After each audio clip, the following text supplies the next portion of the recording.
Hello everyone, and thanks for joining School of the American Rifle. Today we have an Anderson Manufacturing AR-15 low receiver physical. Now, this is not a complete Anderson. This was assembled by the owner, so the buffer tube or receiver extension was installed by the owner, the fire control group, all the parts. This was a strip lower when it was purchased and assembled.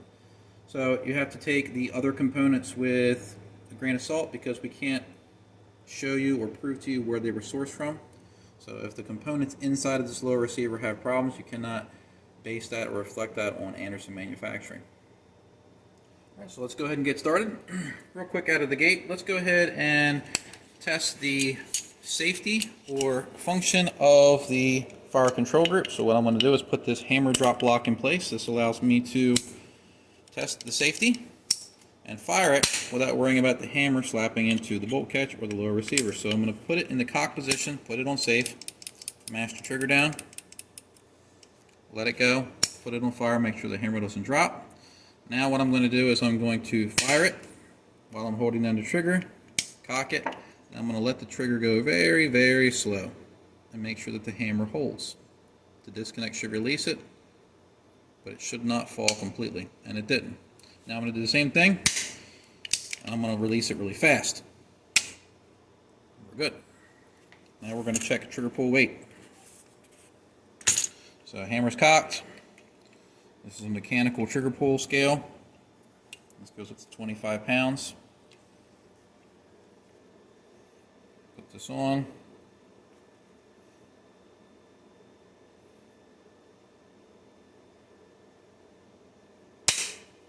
And we broke right at 8 pounds. Pretty standard for a military or mil-spec fire control group. Next thing I'm going to do is I'm going to check the bolt catch. Bolt catch is not really floppy. There's a test that I do for this. I'll show this in a separate video. But this did pass off camera. There is a spring weight test that I do to verify that that spring has enough tension to properly retain this and not allow it to bounce around under operation. Next thing I want to look at is make sure that our safety functions with some tactile feel. And it does, nice and crisp. If it doesn't, that usually means that the detent or the spring itself needs to be replaced or adjusted. Pistol grip is tight, trigger guard is tight, it's not wiggling around. We're going to check the magazine catch next. What I do with that, this is actually screwed in a little bit too far. If you look right here, the magazine catch shaft is sticking out a little bit further than I like. So what I'm going to do is I'm going to take my magazine catch tool. This is sold by Brownells. I'm going to push the magazine catch in. And I'm going to turn the magazine catch out one turn. And that's what I like to see. It's slightly below the surface. Now what I do is I push on the magazine catch in really odd ways. I push on the bottom, the top, the front, the back. What I'm trying to do is to see if it binds on the opposite side as I'm pushing on it. If there's enough slop in it, what can happen is the edge right here can grab the edge of the lower when it's trying to come back home, and it'll get stuck like that. And when you insert a magazine, the magazine catch won't reset, and the magazine will fall and hit the deck. So magazine catch pass, the spring feels good as well. Next what we're going to do is I'm going to start breaking out some gauges here. We're going to take the takedown pins partially out, not all the way. We're going to try it with the go and the no-go gauges. And they pass the go side, the no-go side does not go in, so we're good. We can check the selector once we take the safety or selector out, so I'll put that off to the side. Next thing we're going to check is going to be bolt carrier travel. So we do have a buffer assembly in here. This is a carbine length receiver extension or buffer tube. We're not going to take this off and gauge the low receiver, which I would like to do because the owner did some really nice staking here. It looks almost like Colt factory staking. So he did not want me to break free the castle nut, but I would be checking the castle nut and the low receiver with these class 2 and class 3 thread gauges. But we're not going to in this video because he wants to maintain that staking. But things are nice and tight. I can grab it, wiggle it, He said he did use a torque wrench. It has a BCM end plate on it. He did staking here and there, and he did a good job on it. So we're going to leave that alone. What I am going to do is look down the back though, and I'm going to see if the receiver extension is clocked properly. And from my view, he did a pretty good job on that. That looks like it's straight. I normally look at the pistol grip and use that as sort of like a sail and try to line it up with this.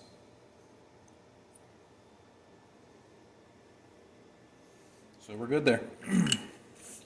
Next up, we're going to use the USGI magazine well gauge. This isn't something you're going to find on the commercial market anywhere. These are extremely hard to find. What you'll do is you'll make sure the magazine well is clean from debris. Firing residue, push the magazine catch in, and we should be able to insert this, and it should go all the way to the top with no resistance, and it does pass. Very good. I do see a lot of low receivers that fail that gauge. So it passes the magazine well gauge. All right, next up, we're going to do check for the lugs here and here. This is where the pivot pin lug goes and the takedown lug goes. Make sure this gauge doesn't go in there or there, and it doesn't. So that gap is not too wide. It's not going to allow the upper to flop around like this. All right, next up, we're going to remove the fire control group and check these smaller holes here. So what I'm going to do is grab a brass punch. I don't use steel punches. We're going to put the hammer in the fired position. I'm going to take the hammer out. No steel punches, only brass. You don't want to damage that hole.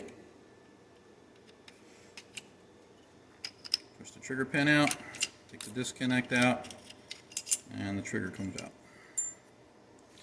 Next, I need to find a bit and driver. We're going to take the grip off.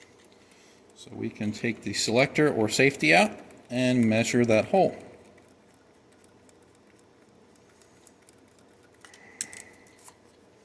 Not quite out all the way. There's our screw, there's our detent, there's our selector. So, selector go, no go. This should go in, but it doesn't.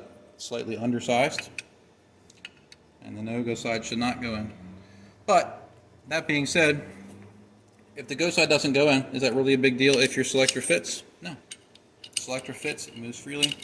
So no problem there with this selector. Now you could have a TDP or a true mil-spec selector and put it in there and it would bind up. You would have to lap that hole or open it up somehow. But with this part, it passes. Next up, you want to look at the receiver walls. You want to see if they're even on both sides. It's pretty common for some companies to have the pocket milled off to one side. Now it's not going to cause a serious issue unless one wall is really thin. It's going to allow the holes for the hammer and trigger to wear out a little faster, and depending on the bolt carrier group you have and the hammer you have, if the hammer is wide enough when it goes up into the bolt carrier, it could cause some binding depending on how wide that opening is. And again, very rare, but having it offset is not a good thing. All right, we're going to check hammer and trigger. What I do is I take the pins that you use, and you want to make sure things freely spin. Make sure there's no binding. I want to look at the trigger spring. I want to make sure that the legs here are parallel to each other, and they are.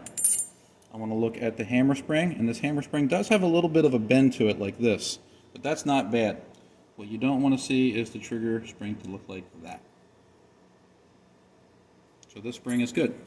Next up, I'm going to use my taper plug gauge pins. The go side should go in. That was a little bit tight there. And the no-go side should not. This is looking for an egged out hole. This is a copy of a USGI gauge. Actually, all three of these go, no-go gauges over here are copies of USGI gauges. So what I could use is I could use this gauge on these. Don't need to though, because we know that these pins freely spin on it. But the other thing, if you don't have one of those fancy gauges, is you need to check and make sure that your fire control group pins spin freely. You should be able to put those in with your fingers and freely spin them. You should not have to bash them in with a hammer. Right? So those things all pass. Our selector passed. I'll put this back together here in a second. Next thing I want to check for though is gas key gap. showing another video, but basically what we're looking for is sometimes the buffer tube can be drilled too deep. Or when this is installed into the lower, when you have some tolerance stacking going, and what can happen is if this bolt carrier was in the upper, when it cycles, it's possible that they can hit like this. All right, you can see a little scratch there already. I'm not sure if we may have a problem here. If you look really closely, you can actually see the transfer mark there and there from the gas key slapping into this lower.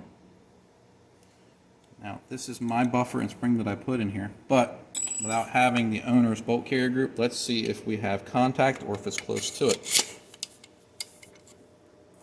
So maybe the owner's buffer is the problem, but we can get 2/4 in there.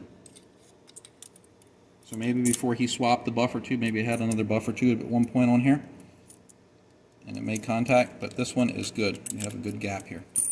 I'll use my gauge as well. Plenty of gap.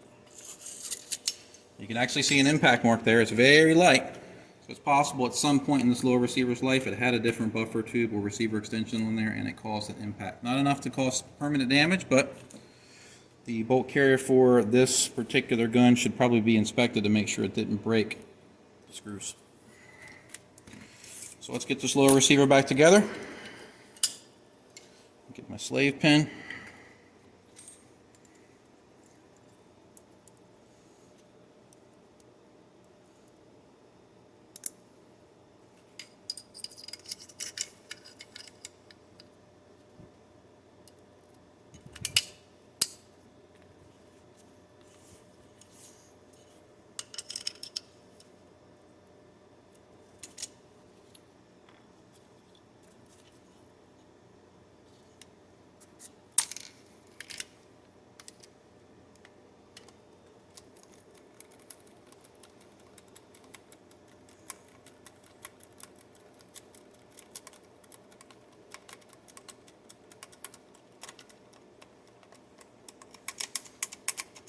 When you're tightening your grip screw, you want to make sure you don't see your trigger move, because if the grip screw is too long in some instances, it can poke up into the lower and actually push the trigger to the rear. You do not want that.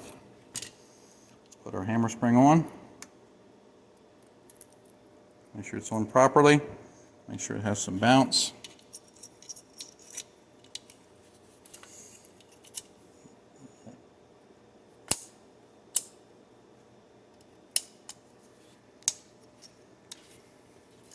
Give it a slight tap. We don't want to go bashing on things just to get it past the J-spring.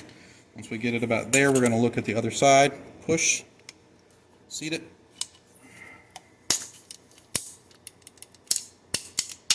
Lowers back together. And this low receiver passes with flying colors. Now remember, this is an example of one. It does not mean that every Anderson low receiver is going to pass in this manner. But you have to recall too that this is not a factory assembled Anderson lower, so the owner could have done some tweaks before he sent this in, making sure all the parts were perfectly in tolerance or in spec or assembled right. He did install this receiver extension or buffer tube. We do have some impact marks there, but that is not a reflection of the quality of the lower itself. It usually means... Alright, we had to do a second cut here. Our battery died on our camera. I do apologize for that, but what I was talking about is the impact marks on the low receiver, and that is not indicative of there being a problem with the low receiver itself. And I also wanted to reiterate that just because this particular lower passed with flying colors does not mean that all lowers are the same. This is an example of one. So overall, I hope you found this video educational, and thanks for watching.